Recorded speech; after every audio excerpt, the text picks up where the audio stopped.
Morning everyone, welcome to Bants W. Today's episode is called Who are your tribes? Who are your tribesmen, women, my wolves, my goon, my squad, my people, my council members, and so on and so forth. And how do you identify those people and manage that relationship? This is inspired by a question someone asked me this week. And someone was like, Wiki, how many friends do you have? And I looked at them and said, I can count them on my hands. And they're like, really? And I'm like, yes. I have people that I talk to. I have people that I hang out with, but I won't call them my friend. If I call somebody my friend, I'm letting you know that that person knows who I am. Like underneath all this facade, the makeup and all that stuff, that person knows the core of my being. And they've chosen, because I feel like friendship is a decision, they've chosen to love me, to accept me, to respect me, and love me. And that's one of the greatest gifts anyone can ever give you. So I'm going to talk about my 4 qualifiers for being a friend. Number 1 is trust. And trust is a two-way street. It's not something that's given, it's something that is earned. I have professors in college where first day of class, they're like, everyone starts out with an A, you walk your way down from that A. Other professors are like, it's a clean slate. You walk your way up to whatever grade you get. I'm more of the you work your way up to whatever you get kind of deal. I think trust is earned, and how people earn my trust is based on, number 1, my observation of them, and tests that they passed. I know, it's that deep. It's serious. I observe people in one-on-one settings. I observe people in social settings. And I observe their actions, their mannerism.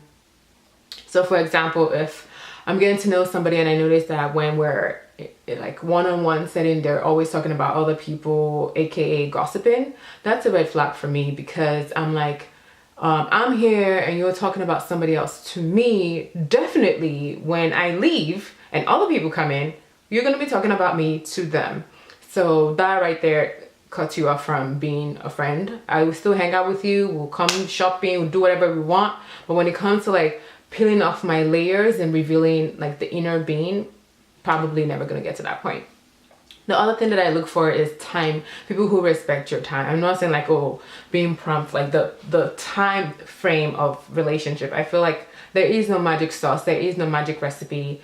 Most of my relationships, my authentic relationship, my friends happened because it was an organic process. We didn't meet each other and say, you know what, 1 year from now, 5 months from now, you're gonna be my BFF forever. It was just like, I identified that there were certain things about you that I definitely liked and I felt comfortable, and I wanted to see where this evolved to, and that's how we got here. I'm very wary of people who, after meeting them, very like quick to wanna get like that. I'm like, you don't know me, you don't know my story.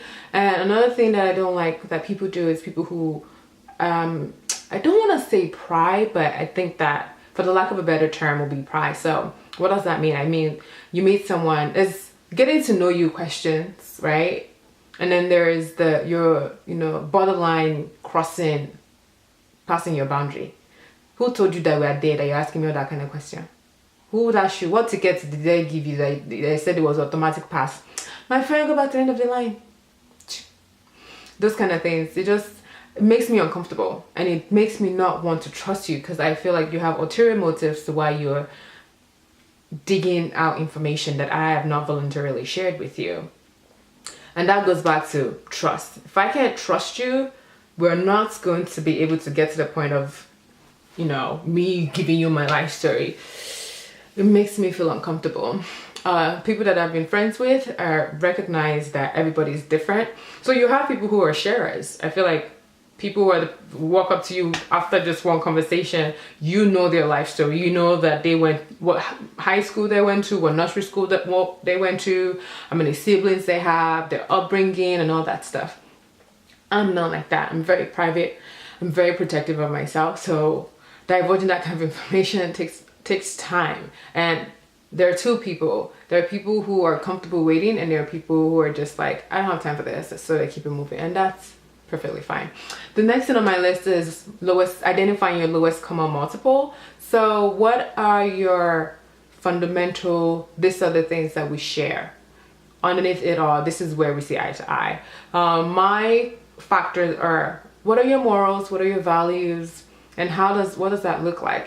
So I value this idea of like meeting people where they're at, and understanding that not everyone is going to flow with you the way you want to be flowed with. So you either cut off that circuit, or say, you know what, I'm comfortable meeting you where you're at and I want to go on this journey with you. I'm more of like, you know what, if it doesn't hurt me, if it's not hurting anyone else, everyone is entitled to their definition of happiness. There's an asterisk there. So if hurting people makes you happy, then that is not okay, because you're inflicting pain to somebody else to derive happiness, perversions and all that stuff. Yeah.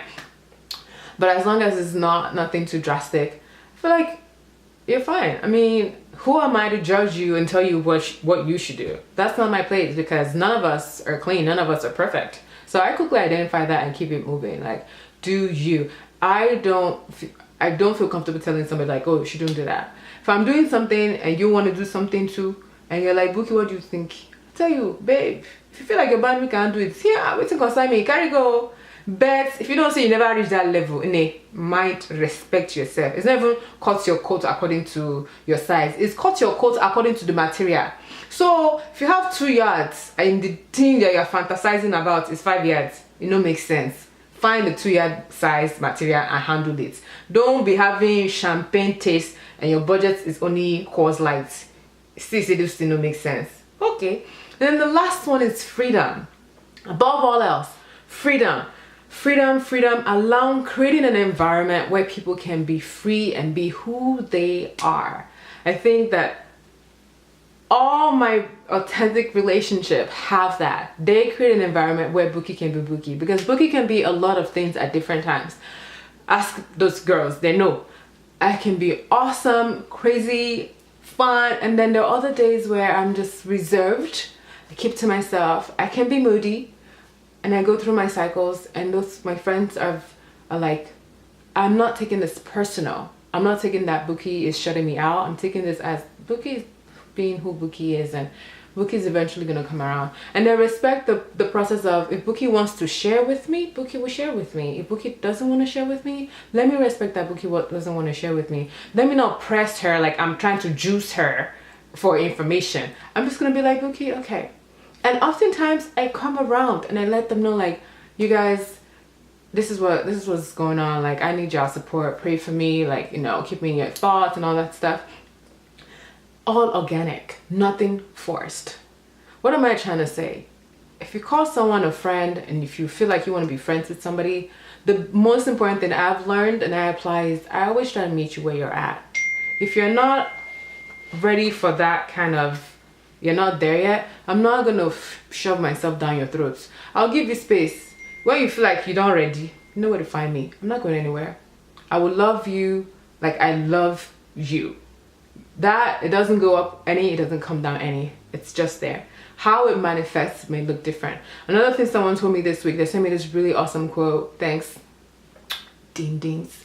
And it was just like, some people are for you and some people are not for you. It's better to concentrate on the people that will listen to you than be speaking to an ocean where nothing's gonna happen.